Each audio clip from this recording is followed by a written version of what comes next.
For regular videos on ancient cultures and forgotten civilizations, please subscribe. I want to show you something. I just got this. Isn't it fantastic? It's a map made of natural wood. This was made by the Enjoy the Wood company, and they have a bunch of different maps, but their 3D wooden map was my favorite. And they give you a box with a bunch of pieces, and you just put it together like a puzzle.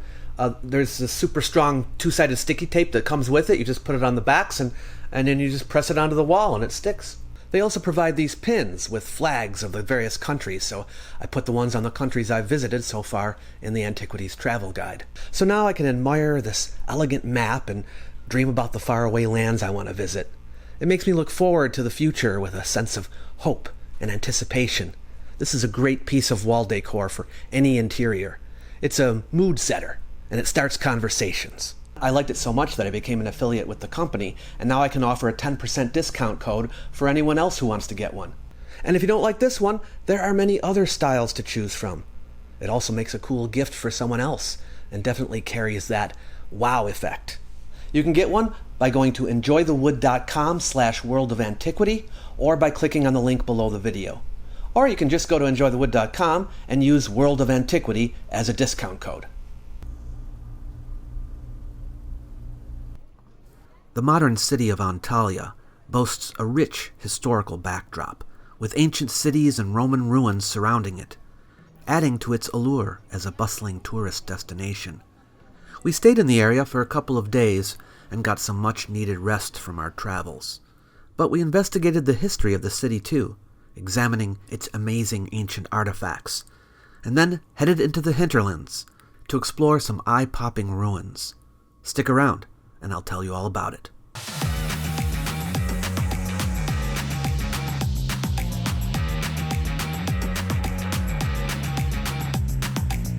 Welcome to the Antiquities Travel Guide, a helping hand for visiting historic places.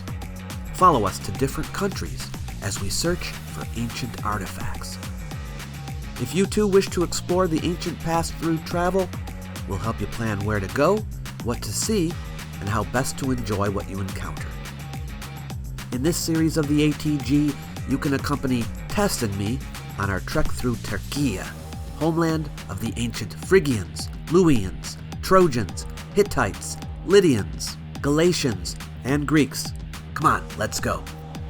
The city of Antalya is located on Turkey's southwest coast, and is the last place from ancient Pamphylia that we visited on our trek. The city has not lost its magic. Today it is a popular vacation spot and the country's foremost seaside resort.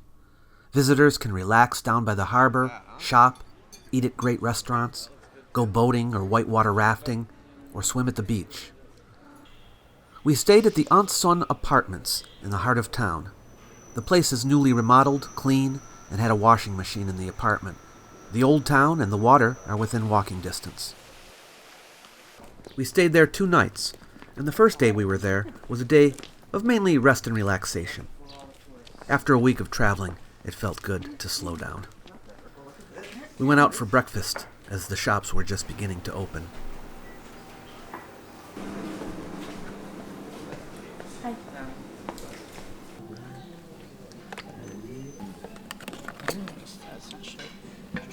So I've noticed we've seen these blue eyes everywhere. What do they signify in Turkey? Okay, these are amulets. They built in the shape of an eye because in Arabic culture, eye is like an energy. How can I say, focuser? So you can, if you look at something with evil intent, it can do harm to them. So that's this evil intent look means nazar in Arabic. Okay. So this amulet, nazar boncuğu, literally can be translated into nazar bead, but it's not a bead because it doesn't have a hole. This nazar amulet protects you from this by collecting all these evil looks. Yeah. So Okay. it doesn't harm you. So it like absorbs all the evil eye looks into it. Yeah. Yeah, amulets aren't Islamic. They have them in Greece too, I noticed. Yeah. And I think the blue eye is attention catching. How can I say? That's better, I don't know, but because in this geography we don't have many blue eyes. Oh, okay. So if a blue-eyed person look with an evil intent, it will be more powerful. Yeah. So you need blue eyes to protect you. There are ancient idols that have blue eyes. And I get some people in the comments, my comments, saying, oh, that means they had blue eyes back then. But this is an example of where the blue is symbolic of something. It doesn't necessarily mean eyes were blue. Yeah. Right? They had a magical power. Yeah. Or believed to have a magical power. Like I said, it is not related to Islam because it is magical, and Islam just rejects all magic.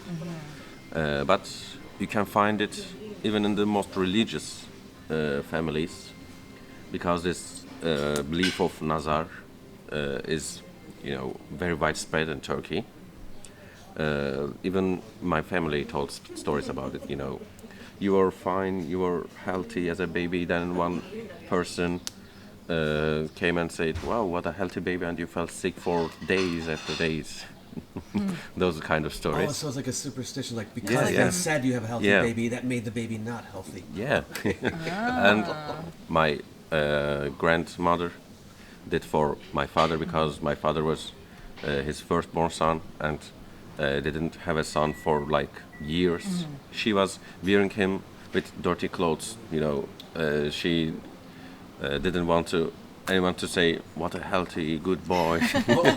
So she deliberately made it so no one would give him a compliment.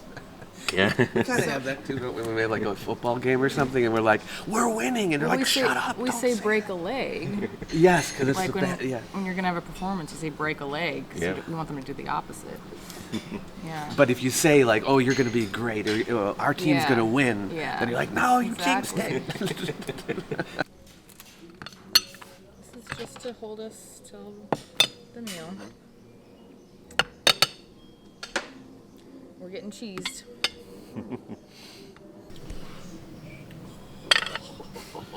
İsterseniz şunları tabaklara alırsanız. Oh, that's my favorite. This is gazlami, right? No. It's just, I think, börek, but you can add onion if you want. Yeah. So tide us over until the meal isn't the comes. food, though. I think he will bring us menemen. Oh. Peppers and olives. Just keeps coming.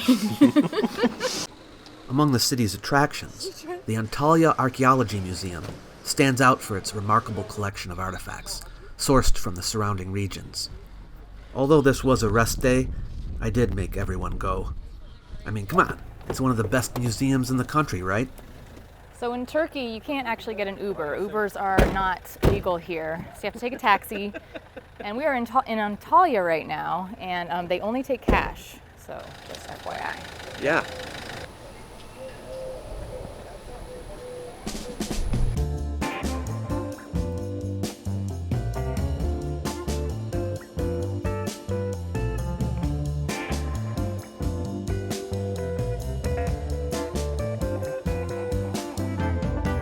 We are here at the Antalya Archaeology Museum. It is 200 lira to get in, which is the equivalent of about $8 US. So let's check it out.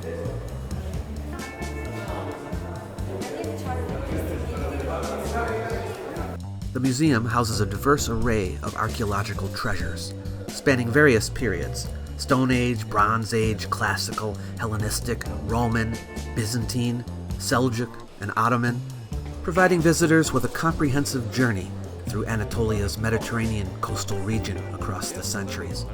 But the Greco-Roman antiquities here are particularly impressive. Did you get my father?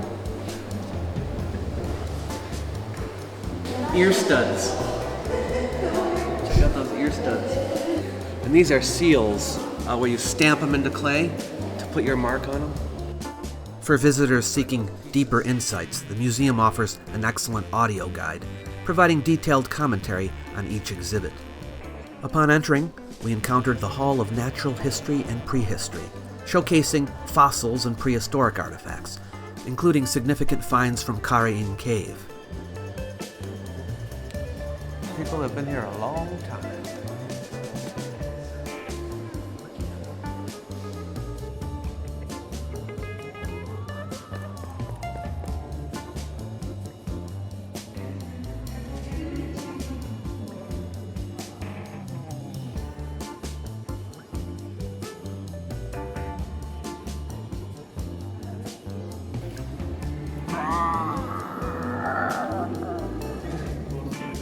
A presentation of a Bronze Age burial offers a glimpse into ancient funerary practices. Oh yeah, look at this. Check out that belt. See, the stonemasons, they're the ones that start the job of sculpting. And then you have the, well actually no, stonemasons are the ones who make the blocks for building, right? And then the sculptors are the ones who do more refined work for sculpting the blocks. So we see evidence here of both, right? The initial block would have been made by the stonemason, and then the sculpting would have been done by the sculptor. This is probably the practice in most cultures that did stone reliefs. The Hall of Ceramics displays an extensive collection of pottery from the classical, Hellenistic, and Roman eras, showcasing the evolution of ceramic techniques and styles over time. As you can see, designs have advanced. They call it geometric period because they use a lot of geometric designs on the pottery. You might be looking at these and saying, this looks very Greek. Well, that's because by this period, there are Greek colonies all through what is now Western Turkey. And so Greeks are living here, and of course, there's Greek-style art. Here we have a frying pan from the Roman age. In the Hall of Regional Excavations, the museum houses many objects that were found at sites we visited in the last couple of episodes.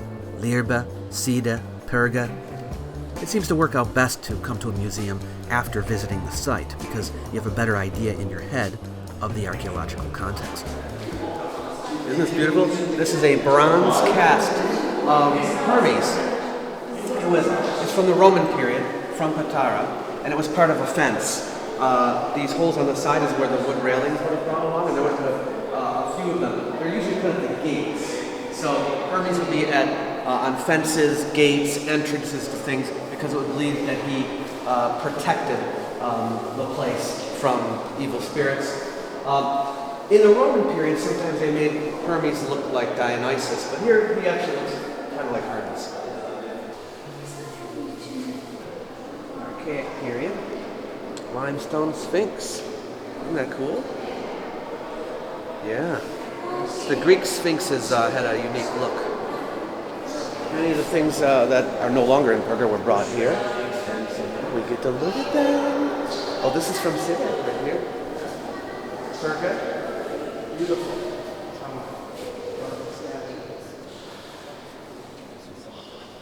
A significant portion of the museum is dedicated to statuary.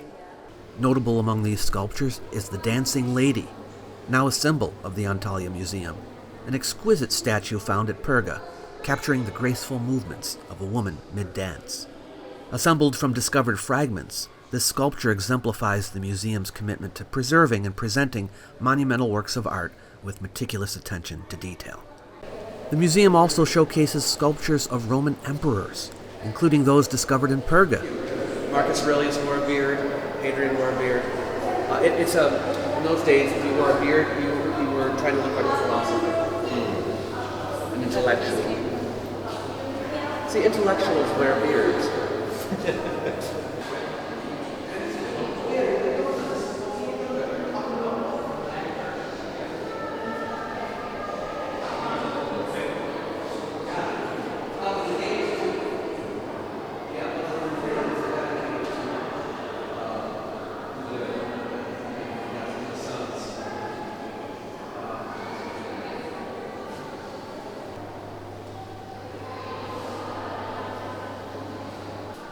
So remember when we were at Perga, we talked about the gate that was put up by Severus and the Nymphaeum? Well, here's Septimius Severus right here. This was found at Perga. Here he is, and here's his wife, Julia Domna. They wonderful. And then over here, this is Pompeia Magna. We talked about, we showed you her tomb. Remember her tomb near the city walls? There she is, a very important patron of the city. She lived there in the 2nd century, and she was a priestess.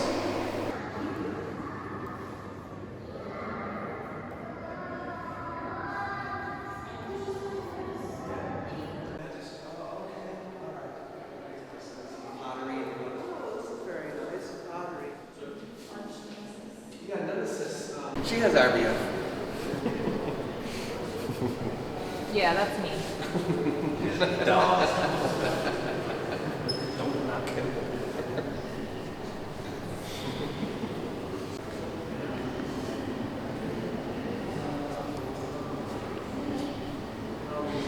Limestone game board. I don't even know what game it is. It doesn't say. It doesn't say what game it is. But look at, you can see from the face that I'm playing this game. Each of them holds 2 spears. Well, it's 2 warriors playing the game, but anybody can play. I just don't know how you play.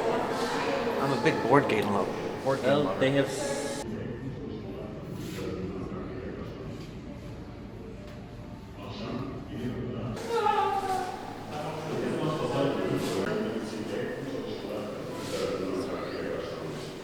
The gallery of the Perga Theater within the museum offers visitors a glimpse into the grandeur of the ancient theater at that site through a curated display of sculptures and friezes that once adorned its massive structure.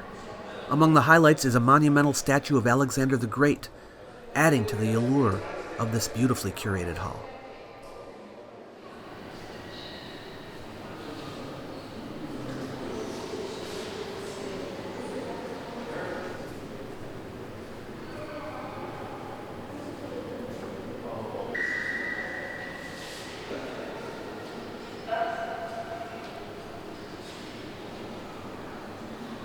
Moving to the Gallery of Sarcophagi, we encountered a breathtaking collection of intricately carved sarcophagi showcasing the artistic expressions of ancient, wealthy individuals who wanted lavish funerary accommodations.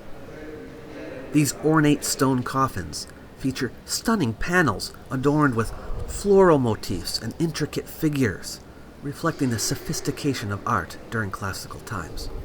Many of these sarcophagi also originate from Perga, with notable pieces including the sarcophagus of Domitius, the Heracles sarcophagus, depicting the 12 labors of Heracles, and the Garland sarcophagus, adorned with floral designs. These were very wealthy people. I mean, just working on one image like this took a very, very long time. Now, if you have a team, they could get it accomplished faster, but...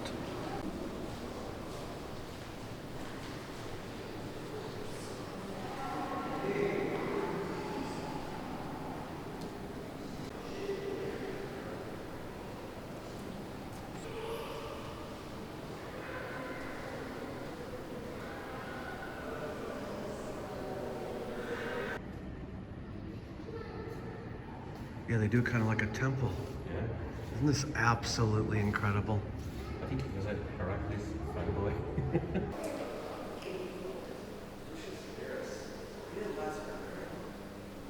What's really cool is sometimes parts of sculptures are in different places. And from Perga, they had the bodies of these emperors here. But the heads were in New York. And they finally figured out that these heads from New York belong on these statues, so they sent them over here, and they finally reunited them with their bodies.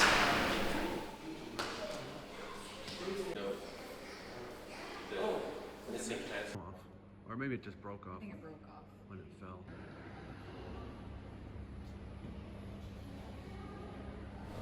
Yeah, prices. See this cheap sarcophagus here? I'm sure it still cost a fair amount, but not on the same level as those ones. It's just that some people on the internet will tell you like, oh, if you see a cheaper one like this, oh, it doesn't look anything like those beautiful ones over there. It must come from a completely different civilization.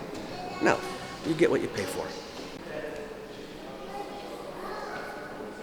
Here's another famous woman from Perga, from a little bit after the time of Plankia, and her name is Aurelia Paulina, and she also was a priestess who was honored, and her, this is in the time of Septimius Severus, and her statue was put near a fountain. Going up to the Hall of Coins and Small Artifacts, you can find a diverse array of small finds, including an extensive collection of coins from across the region. Notable among these are the Elmala coins, which were issued during the Greek victory over the Persians. The hall also showcases artifacts unearthed from shipwrecks, as well as jewelry and images. Additionally, you can explore the Anatolian coin minting tradition and techniques. That's cool. They basically hammered the image into the coin. You get something looking like that, and then you have to round it off.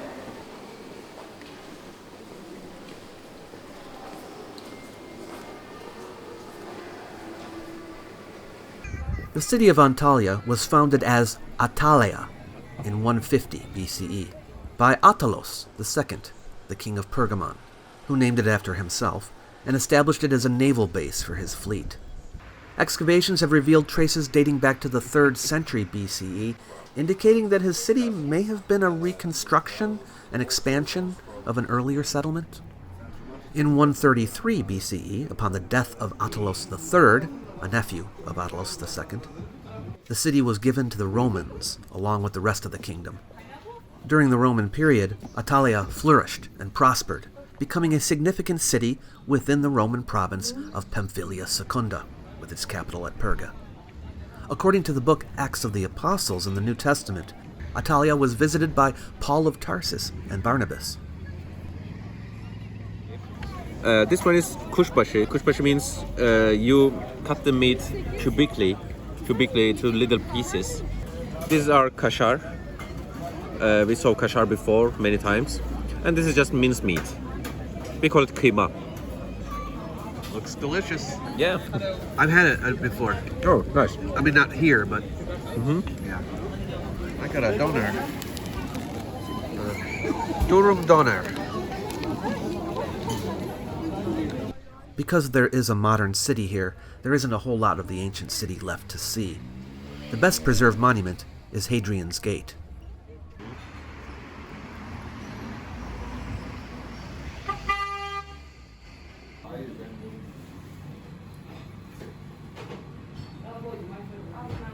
So the coffees are really small, and David was very thoughtful and he got me two. So we are here at the Ansun Apartments in Antalya. These are kind of like Airbnb. They're little apartments you can rent in the city. Great location near Old Town, like a 9-minute walk to the beach. And it was like a 5-minute walk to our Turkish bath. So great location, great little spot, nice and quiet. And this is the owner right here. And you own this building, or the apartments? Yes. Here is apartment is in the center of Antalya. It's near Old Town. It's near the beach and Mark Antalya, one of the best centers of for shopping. You can stay here and you can go to the beach and take a good trip. Well, thank you so much. It was a great stay. Thank you. From Antalya, we ventured westward back into the region known as Pisidia in classical times. We were in Pisidia last episode when we visited Sagalassos.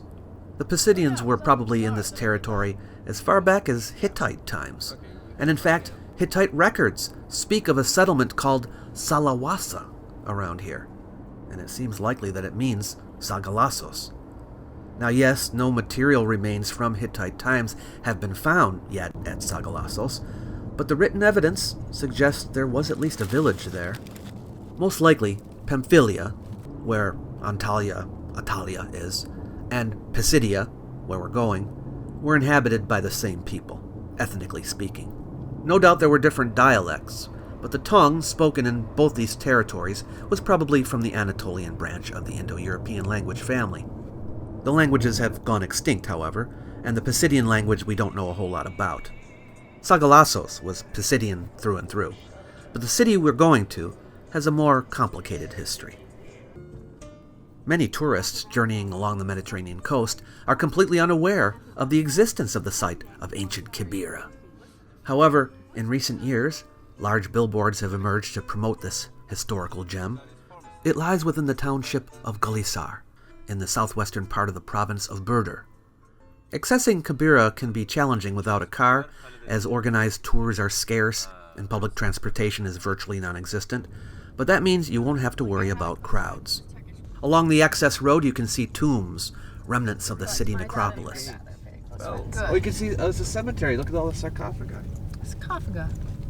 Sarcophagus! Oh, look, you can see the street. This is the gate going up here, or going up to the gate.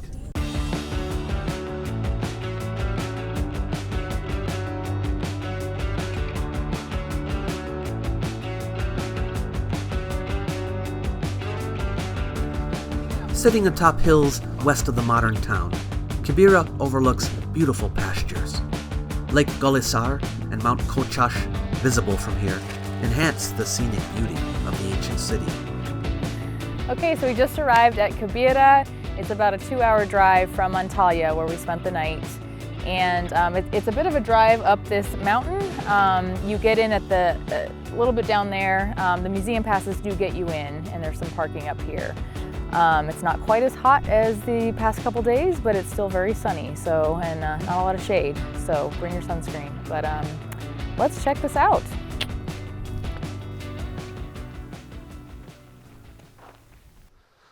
This is pretty cool because this was just excavated recently, 2019. They uncovered this bathhouse, and they got the eastern side here, and they've also got the southern side. And you can see some really nice work here. Now, this fill here clearly must come from another time later on when they wanted to seal this up, but I think originally you could walk through. Also, these larger stones are blocking part of it, so I'm assuming this is from a later building. Given the expanse of the Kibyra area, sturdy footwear and ample drinking water are essential for visitors. As archaeological excavations continue at Kibyra, the visiting conditions may rapidly evolve. New structures are regularly unearthed, and certain areas may be inaccessible at times. All right, now, which way should we go? I guess we'll go this way. Oh. The origin of the name Kibyra remains uncertain, though it is suggested to have Luwian roots, a language prevalent in western and southwestern Anatolia during the late Bronze Age. The region's ancient name, Kibyratis, reflects the political prominence of Kibyra. According to Herodotus, the region's earlier name was Kabalia, named after the site of Kabalis. Strabo, the Greek geographer from the Roman period, provides insights into the population of Kibyra. According to him, the original inhabitants were believed to be descendants of the Lydians, people whose territory is to the west of here. Strabo asserts that the Kibyrati, as they were known in his day, migrated to and occupied the Kibyratis region here. These settlers established themselves in Kabalis and its environs. While Strabo does not provide specific dates for these events, the initial settlement is believed to have been located on the rocky hills near Lake Gullisar, approximately 18 kilometers from the present location. Archaeological remains in that area date back to the early Iron Age, suggesting that it was the earlier settlement of the Kibyrians. During the Hellenistic period, there was an influx of Pisidian immigrants from Milias and Termessos. The settlement was then relocated here and fortified. This relocation marked the founding of the new, multilingual, and multicultural city of Kibyra. This would have been around the 4th or 3rd century BCE. Here we are at the theater of Kibyra, and look at it, it's magnificent. It sat 8,000 people. That was after it was built twice. First a smaller version, and then they expanded it. The expansion took place in the late 2nd century. We know that from inscriptions. So the first stage was a little bit earlier than that. I have Mustafa and Tess looking for inscriptions on the seats because it is said that some people had their seats reserved and they had their names on them. So we're going to see if we can find an example of that. The theater in Kibyra is nestled partially into the mountainside, offering breathtaking panoramic views of the ancient city and its surroundings from its highest rows. Reflecting the Greco-Roman style, the theater's cavea forms more than a half circle, accommodating up to 9,000 spectators across over 40 rows of seats during the city's prime. Additional seating was later added to the uppermost tiers. While the stage structure has collapsed, 2 entrances into the theater have endured. Look at the size of this doorway. Why was it so large? You know, those mainstream historians would tell you it's because they wanted it to be impressive or to bring in large objects. But no, it was because giants lived here. That's the real reason. Well, I found it. Well, there are some inscriptions here, but I'm not sure if they are modern.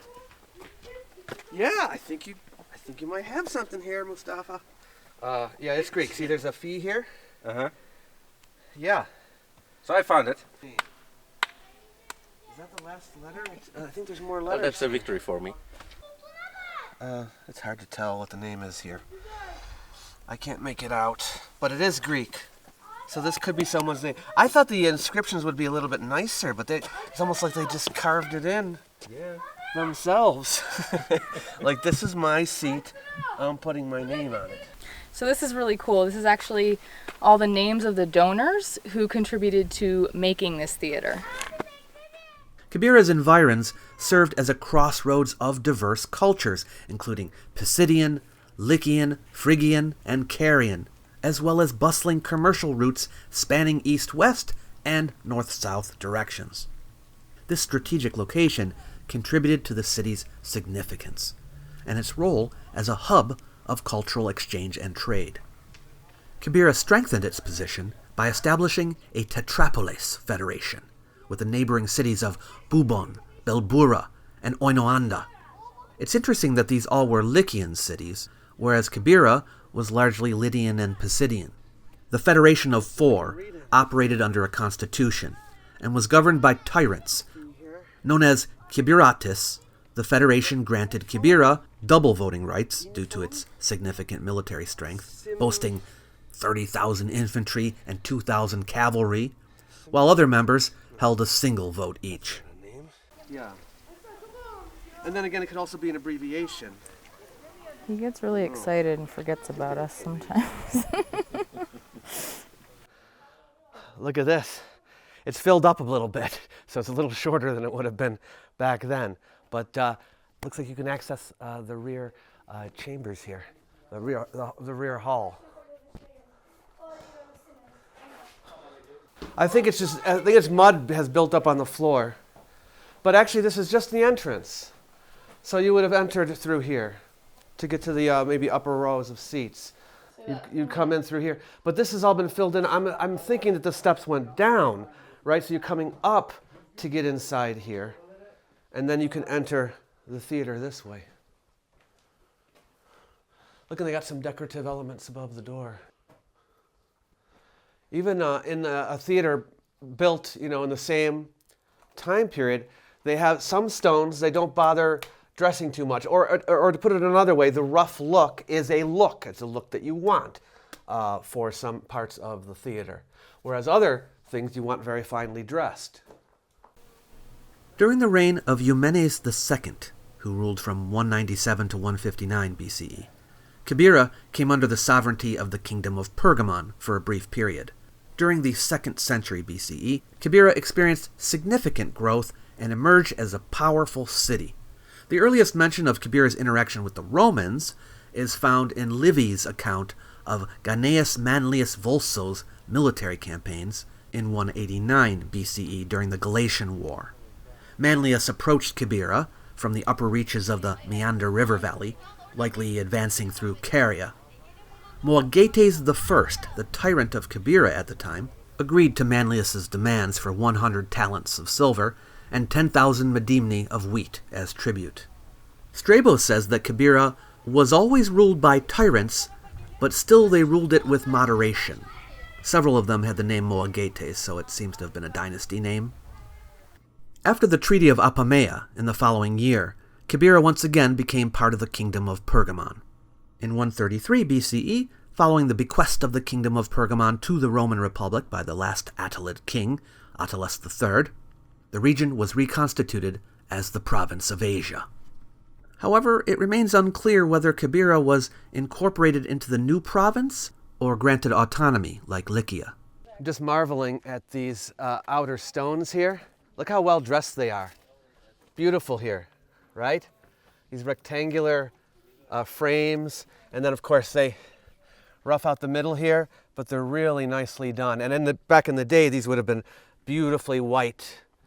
And of course, they probably have moved a little bit over the years.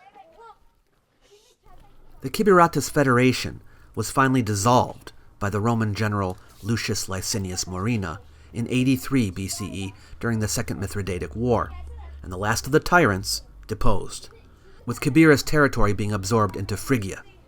The other members, on the other hand, were assigned to the Lycian League. Despite these political changes, Kibyra's strategic location at the crossroads of key routes, bordering Lycia, Lydia, Caria, Phrygia, and Pisidia, contributed to its continued importance. Kibyra, known as Kibyra Magna during Roman rule, served as the principal city of the Kyberatus region. The city minted its own coins from the mid-1st century BCE until the reign of the Emperor Gallienus in the middle of the 3rd century CE. Pliny the Elder tells us that Kibyra served as the hub of a conventus, an administrative district encompassing 25 cities.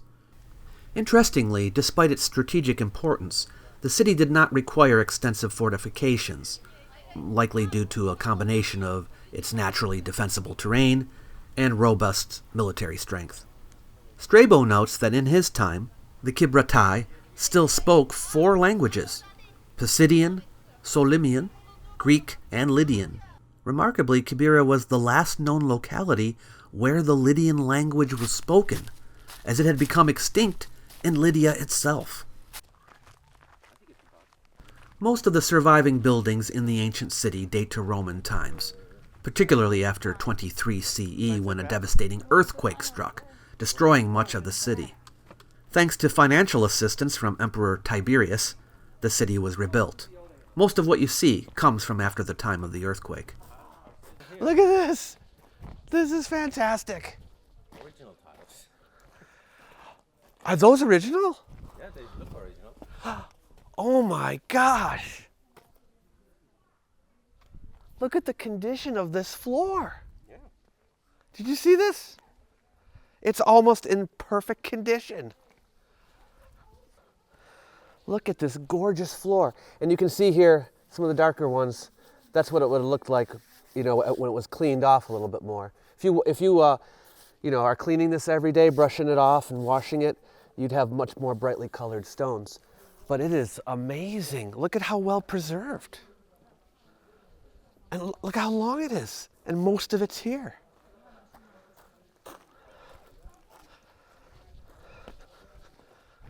This is the Odeon of Kibyra. And I don't know if you know anything about ancient Odeons, but it's basically where musical activities took place. Performances of various kinds featuring music. And you can see it here. It was built, there was an earthquake that hit this city around 23 CE. And then shortly after that, they began construction on the Odeon. And over the years, it was embellished and ornamented and built up. There are 2 inscriptions in the mosaics that identify 2 brothers that funded the building of the Odeon. And you can see the name of one of them is here. His name was Aurelius. You can see his abbreviation, first 3 letters of his first name, Sopatros. And the other brother, Theodoros. He was Theodoros Claudius. But the inscriptions also tell us that this stoa, that's what this whole front part is called with the mosaic. The stoa was constructed between 249 and 254 CE. The Roman historian Tacitus mentions the earthquake's impact on the Kyberatic community in Asia, and Tiberius's decree relieving the city from taxes for 3 years. Reconstruction efforts continued with assistance from subsequent Roman emperors, notably Claudius, whose actions prompted the citizens to rename the city Kibyra Caesarea, in honor of the emperor. Inscriptions and coins from this period reflect the gratitude of the citizens towards the Roman emperors. During his travels through the eastern provinces of the empire in 129, Emperor Hadrian visited Kibyra and granted numerous privileges to its inhabitants. The presence of windows suggests that the building had a covered roof and a heating system. Currently, 13 visible rows of seats suggest a capacity of 3,600 individuals. Notably, archaeologists unearthed a well-preserved mosaic of Medusa in the orchestra section, crafted using the opus sectile technique, with large marble plaques in vibrant colors portraying intricate details of her features and adornments, including a winged headpiece and serpentine hair. I think this is one of my favorite things that we found in these places. Yeah, by far. Because it was positioned at the crossroads of cultural and trade routes, linking several territories, Kibyra benefited from artistic influences and construction trends prevalent in the 2nd century across its environs. As a result, it boasts architectural elements and artifacts reminiscent of prominent ancient cities like Perga, Hierapolis, Laodicea, and Sagalassos. However, Kibyra's distinction lies in its cultural identity, shaped by the monumental scale and exquisite craftsmanship of its public edifices, setting it apart from its neighbors.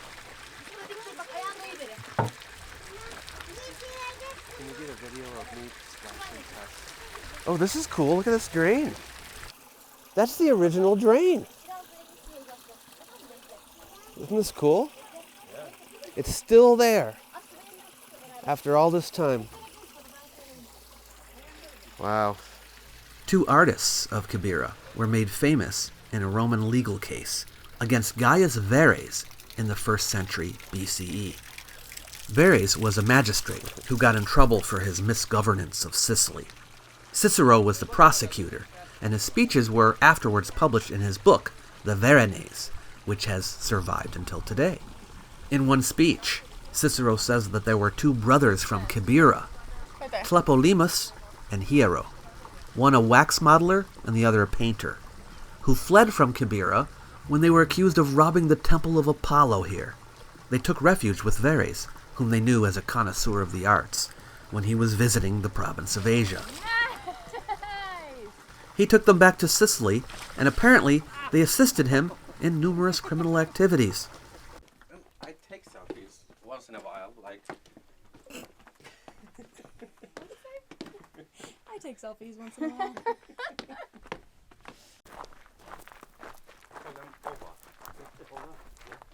Okay, when we turn the corner here to your left, you're going to have your minds blown. Look at this, the street. This is Main Street here. The city's agora features a colonnaded street lined with shops and preserved stone slabs paving the area.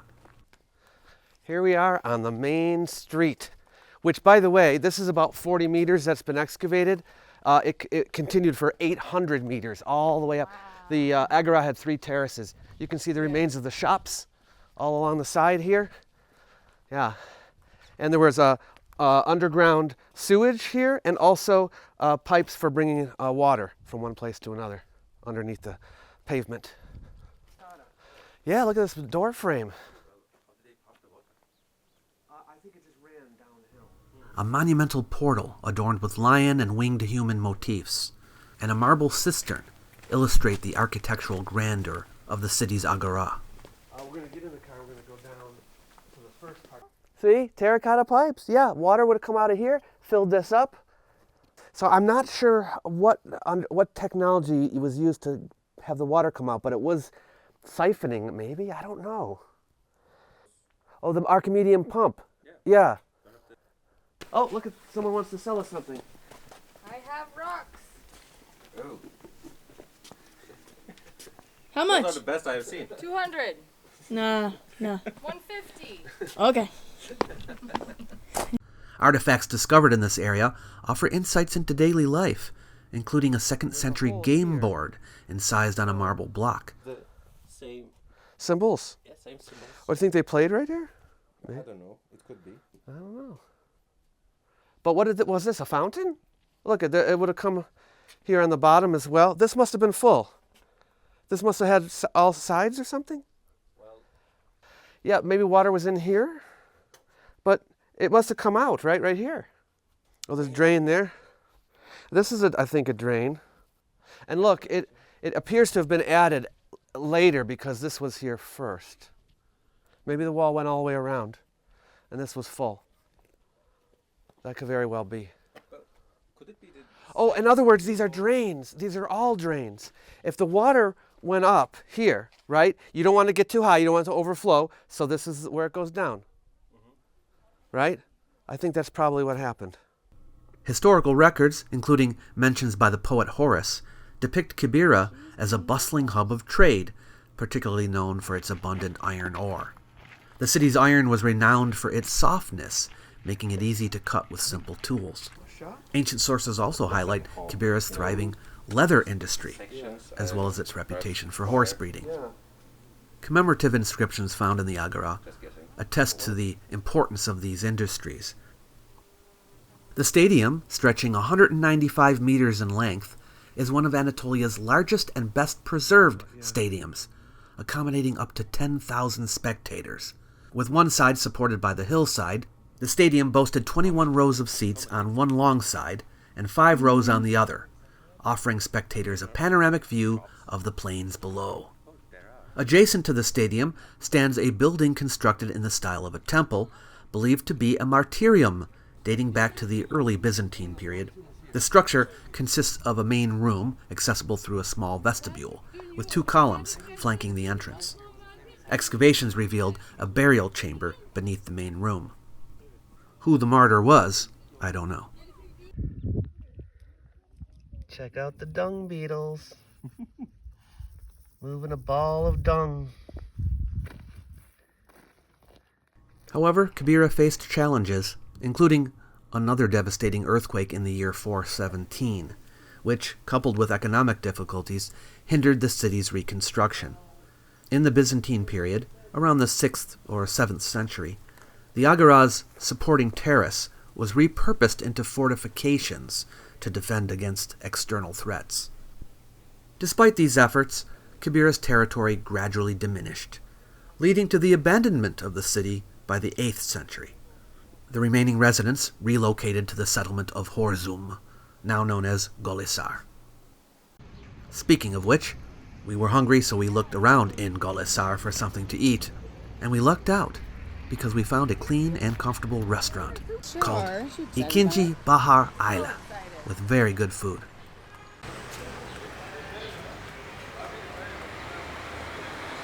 Çoğu kalmadı da pide çeşitlerim var abi. Kıymalı, kaşarlı. Kavurman var mı? Saç kavurmamız var. Bulgur şiş, acılı Adana, ızgara köfte, kuzu şiş, kuzu ciğer. I don't think it is called by anything special. All right, well, let's give it a try. Well, oh, So this is called Take a bread little of this. with butter with cheese on top of it. on top of it. Okay, here we go.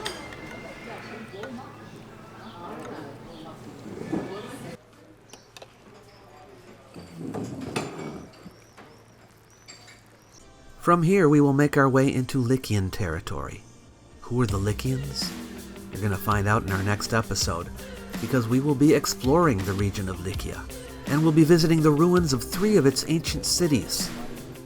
Arikanda, a settlement high in the mountains. Patara, which was for a time the capital of Lycia. And Tlos, one of the oldest and largest in the territory. Make sure to subscribe